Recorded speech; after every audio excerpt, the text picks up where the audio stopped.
Sen tartışma. Her biringer bunu birden alasınlar, bunu birden alasınlar. Şuna kalmasınlar, ana şunday turuşuna gerek. Kim akırkı olup tura turgan bolsa, oşa koy, sonun berek var. O, boldu, şunda.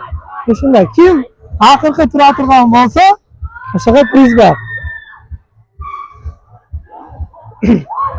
Tak dostlar, bugün Navay Park'a kelgenimiz, yaşlarda azı tekşerip görüyoruz.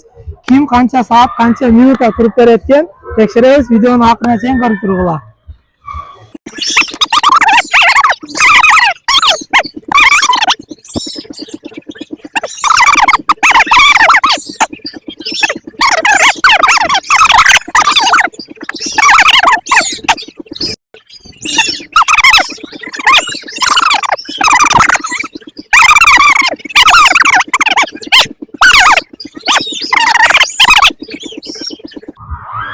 О, сюда там, сюда.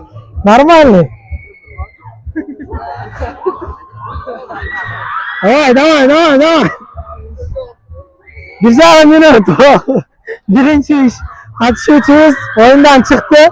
Evet. Güzel minut durdum. İkincisi hem çıktı. Volkan sen trail. Bak.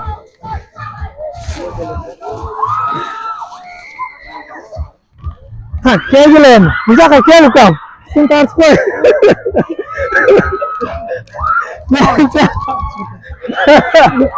Bana işte Zülçü. Nормально? Nормально. Короче, en көп тұрған ақырына түскен ukağızın atın kim? Қандай? Төлеген. Саға спорт магазин Five Star атынан biz de şu sponsoruyuz. Ушундай жигит, bu универсальный жигит. Үйгө барып, каалагандай тренировкалар кылсаң болот. Эгерде залга чыкпай турган болсоң, аркасында сүрөттөр менен көрсөтүлгөн машыгып жүрсөң болот. Сиңер дагы катышканыңызга чоң рахмат. Ушундай респондер колду күчөйтүрүп, сага дагы рахмат катышканыңа. Так что достор, мына көрдүңөр. Ушундай розыгрыш болду. Бул укабыз өттү. Иштерге ийгилик. Рахмат катышканыңарга. Бизге подписка болуп койгула. Five Star деген жана Мурат Аби деген TikTok, Instagram баракчасы. Instagram. Мурат Аби деген